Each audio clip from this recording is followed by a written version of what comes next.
Big TV భక్తి సమాచారం WhatsApp ఛానల్లో జాయిన్ అవ్వండి. అన్ని విశేషాలు ఎప్పటికప్పుడు తెలుసుకోండి.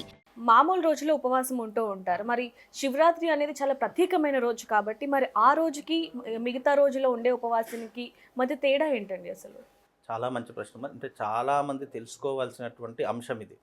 సంవత్సర కాలంలో ప్రతి ఒక్క మానవుడు, ప్రతి ఒక్క జీవి కొన్ని రోజుల పాటు అంటే ప్రత్యేకమైనటువంటి రోజులలో ఉపవాసం ఉంటే అంటే ప్రతి నెలకు మనకు ఒక ఏకాదశి వస్తుంది. అవును. అంటే ప్రతి నెల కనీసం ఒక్క రోజైనా ఉపవాస దీక్ష తప్పకుండా చేయాలి. ఇటు సైంటిఫిక్ రీజన్తోనూ, ఇటు సనాతనమైనటువంటి ధర్మం ప్రకారం కూడా 2 రీజన్స్ ఉన్నాయి. సైంటిఫిక్ రీజన్ ఏంటి అంటే కనుక ఒక్కరోజు ఉపవాసం ఉండడం వల్ల మన శరీరంలో ఉన్నటువంటి మనిషి యొక్క ఆయుష్ని పెంచుకునేటటువంటి శక్తి, అలాగే రోగ నిరోధక శక్తిని పెంచుకునేటటువంటి శక్తి కూడా ఒక్కరోజు ఉపవాసం ఉండడం వల్ల కలుగుతుంది అని శాస్త్రం. అంటే మన జీర్ణ వ్యవస్థ క్లియర్గా పనిచేయడానికి అని శాస్త్రం.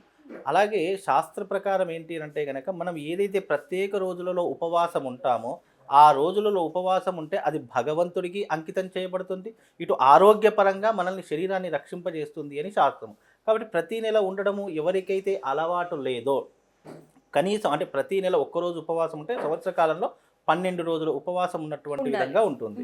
అలాగే ఎవరైతే ఈ ప్రతి నెల ఉపవాసం ఎవరైతే ఉండట్లేదో కనీసం మనము ఏ రోజు ఉపవాసం ఉన్నా లేకపోయినా ఒక వైకుంఠ ఏకాదశి రోజున, మహాశివరాత్రి రోజున ఈ 2 రోజులు ఉపవాసం ఉంటే సంవత్సర కాలం మొత్తం ఉపవాస దీక్ష చేస్తే ఎంతనైతే పుణ్యం వస్తుందో ఆ పుణ్యమంతా కూడా ఈ 2 రోజులలో మనం సంపాదించుకోవచ్చు అని శాస్త్రవచనం. అందుకే ఈ 2 రోజులు ఉపవాసం చేస్తే, ఎందుకంటే ఈ రోజున శివుడు కూడా ఏమీ తినకుండా ఉంటూ కేవలం భక్తులను కరుణించి కటాక్షించేటటువంటి సమయంలోనే ఉంటాడు. కాబట్టి ఈ రోజున ఉపవాస దీక్ష భగవంతుని ఎవరైతే దగ్గరగా ఉండి భగవన్నామస్మరణ చేస్తారో వాళ్లకు పుణ్యముతో పాటు వాళ్ళ యొక్క అంధకారాన్ని తొలగిస్తాడు. వాళ్ళకు అంధకారం అనేటటువంటి అజ్ఞానం ఎవరైతే జీవిస్తున్నారో వారందరికీ కూడా వెలుగుని ప్రసాదింపజేస్తాడు అనేటటువంటి. దీనికి చిన్న ఉదాహరణ ఏంటంటే మనకు శివరాత్రి అని ఎందుకు అన్నారు అని అంటే కనుక చీకటిలో ఉన్నటువంటి వ్యక్తికి ఏది వస్తువు కాదు అనేటటువంటి ఏమీ తెలియదు. అంటే కంటికి ఏది కూడా కనిపించదు.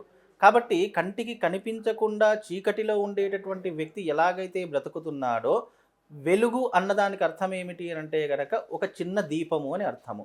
కాబట్టి ఆ చిన్న దీపం ఏమిటి అంటే భగవంతుని యొక్క ఆధ్యాత్మికత. అందుకే మనము లింగాలలో ఏ లింగం తీసుకున్నా జ్యోతిర్లింగము అని అంటుంటాం. ఎందుకు జ్యోతిర్లింగం అంటామంటే జ్యోతి అంటే ఏంటంటే ప్రకాశింపజేసేటటువంటిది అని అర్థం వస్తుంది, వెలుగునిచ్చేటటువంటిది, ప్రకాశవంతమైనటువంటిది అని అర్థం. అంటే ఎప్పుడైతే అంధకారంలో ఉన్నటువంటి భక్తుడు ఉన్నాడో వాణ్ణి జీవితంలో నుంచి ఆ అంధకారం నుంచి చెయ్యి పట్టి లాగేటటువంటి వాడు పరమశివుడు. కాబట్టి అంధకారంలో ఉన్నటువంటి జీవుణ్ణి కూడా పైకి లాగి వెలుగులోకి దింపేటటువంటి వాడు పరమశివుడు. అందుకే శివుణ్ణి జ్యోతిర్లింగము అని అంటూ ఉంటాము.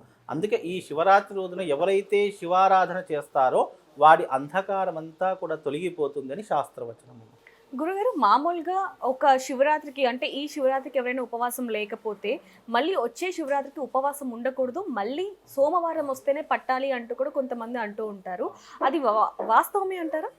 నిజానికి ఉపవాసము అనేటటువంటిది మనం ఎంచుకున్నటువంటి భావం మీద ఉంటుంది. యద్భావం తద్భవతి. అంతే. శివరాత్రి రోజున సోమవారం వస్తేనే ఉపవాసం ఉండాలి అనేటటువంటిది శాస్త్రంలో ఎక్కడా కూడా లేదు. అది మనం పెట్టుకున్నటువంటి ధర్మం. కొన్ని ధర్మాలు ఎలా ఉన్నాయి అని అంటే కనుక శాస్త్ర ప్రకారం చెప్పినటువంటి ప్రామాణికం ఒకటి ఉంటుంది, మనం పర్సనల్గా పెట్టుకున్నటువంటి ధర్మాలు కొన్ని ఉన్నాయి.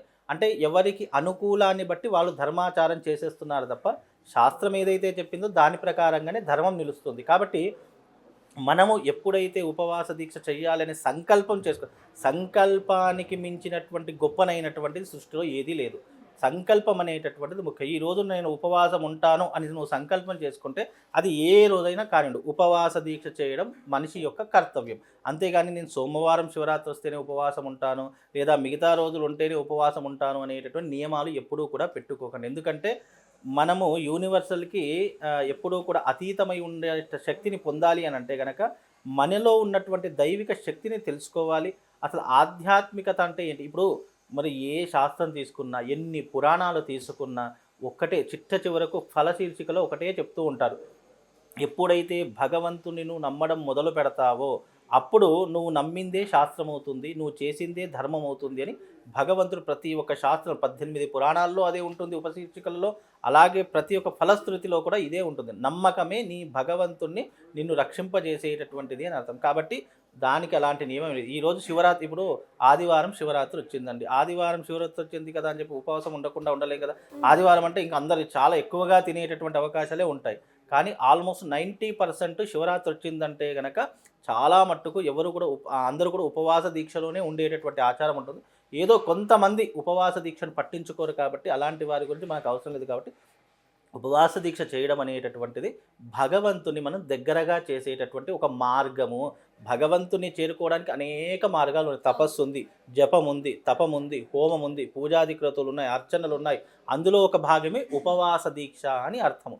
ఉపవాసానికి దీక్ష అనే పేరు కూడా ఉంది. నువ్వు ఉన్నటువంటి ఉపవాసం, ఇప్పుడు సంవత్సర కాలంలో కొంతమంది ఇంటి దేవుడి పేరు మీద ఉంటూ ఉంటారు, మరి కొంతమంది పర్సనల్గా నాకు ఈ దేవుడు అంటే ఇష్టం, అంటే శనివారం ఇష్టం కాబట్టి వెంకటేశ్వర స్వామి మీద నేను ఉపవాసం ఉంటాను, గురువారం ఇష్టము, కొంతమంది దత్తాత్రేయుడికి ఉపవాసం ఉండాలని చెప్పేసి ఉంటారు, కొంతమంది అమ్మవారికి శుక్రవారం వచ్చింది ఈ రోజు ఉపవాసం. ఎందుకు అంటే అది ఒక దీక్ష. ఈ రోజు వచ్చిందంటే ఆ భగవంతుణ్ణి నేను ఈ రోజున నా యొక్క పదార్థాలు అన్నీ కూడా తెగించి భగవంతుడి కోసం త్యాగం చేస్తున్నాను, కాబట్టి ఈరోజు ఏమీ తినకుండా ఉండడమే ఉపవాస దీక్ష. అలా తినకుండా ఉంటే ఏమవుతుంది, అరే ఈరోజు శుక్రవారం అంటే అమ్మవారి పేరు మీద ఉన్నానని చెప్పేసి కనీసం ఆ ఉపవాసం ఉన్న రోజైనా ఆ తల్లిని స్మరించుకుంటాడు, ఆ భగవంతుని స్మరించుకుంటాడు, ఆ రోజున భగవత్ సమీపంలో దగ్గరగా ఉంటాడు. కాబట్టి ఉపవాస దీక్షకు అంత ప్రాముఖ్యత ఉంటుందమ్మా. For more videos like this, subscribe Big TV channel.